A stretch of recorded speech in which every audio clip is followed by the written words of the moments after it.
கடும் வறட்சி காரணமாக கிருஷ்ணகிரி மாவட்டத்தில் மாம்பழ விளைச்சல் கடுமையாக பாதித்துள்ளது. இதுகுறித்து நமது செய்தியாளர் திருலோகச்சந்தர் வழங்கிய விரிவான தகவல்களை தற்போது பார்க்கலாம். மாங்கனி நகரம் கிருஷ்ணகிரி மாவட்டத்தில் சுமார் 35,000 ஹெக்டேர் பரப்பளவில் மா சாகுபடி செய்யப்படுகிறது. இந்த மாவட்டத்தில் 90% மானாவாரியாகவும் 10% இரவை சாகுபடியாகவும் இங்கு விவசாயிகள் மா சாகுபடி செய்கிறார்கள். குறிப்பாக அல்போன்சா, செந்தூரா, மல்கோவா உள்ளிட்ட 30 வகையான மாம்பழங்கள் இங்கு சாகுபடி செய்யப்பட்டு உள்ளூர் வியாபாரம் மட்டுமில்லாமல் வெளிநாடுகளுக்கும் ஏற்றுமதி செய்யப்படுகிறது. குறிப்பாக தமிழ்நாட்டிலேயே கிருஷ்ணகிரி மாவட்டம் தான் அதிக அளவில் மா சாகுபடியில் முன்னிலை வைக்கக்கூடிய ஒரு மாவட்டமாக இருக்கிறது. இந்த மாவட்டத்தில் சாகுபடி செய்யக்கூடிய மாம்பழங்களை மாங்கூழாக தயாரிக்க அதிக அளவில் பயன்படுத்துகின்றனர். குறிப்பாக இந்த மாவட்டத்தில் மட்டும் 40க்கும் மேற்பட்ட சிறிய மற்றும் பெரிய அளவிலான மாங்கூழ் தொழிற்சாலைகள் உள்ளது.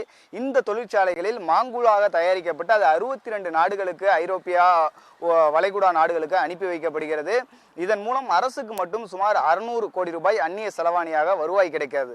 இந்த மாதிரியான ஒரு சூழலில் கிருஷ்ணகிரி மாவட்டத்தில் இந்த ஆண்டு கடும் வறட்சியின் காரணமாக மா சாகுபடி கிட்டத்தட்ட 90% பாதிப்பை சந்தித்திருக்கிறது. குறிப்பாக போச்சம்பள்ளி உள்ளிட்ட பகுதிகளில் இந்த மாமரங்கள் கருகும் நிலையானது ஏற்பட்டிருக்கிறது. மழை இல்லாத காரணத்தால் ஏரிகள், கிணறுகள் எல்லாம் வறட்சியான ஒரு சூழலில் உள்ளது. அதாவது இந்த மாவட்டத்தில் இருக்கக்கூடிய 1200 ஏரிகளில் 90% ஏரிகள் தண்ணீர் இல்லாமல் வறண்டுள்ளது. அதேபோல் 57,000 கிணறுகளில் 70% கிணறுகள் தண்ணீர் இல்லாமல் வற்றியுள்ளது. இதன் காரணமாக இந்த மானாவாரி சாகுபடியாக உள்ள மா சாகுபடியானது மிக பெரிய அளவிலான ஒரு பாதிப்பை சந்திச்சிருக்கிறது. இது குறித்து விவசாயிகள் நம்மிடம் பகிர்ந்து கொள்ளும் பொழுது இதை ஒரு மிகப்பெரிய பேரிடராக அரசு கருத வேண்டும்.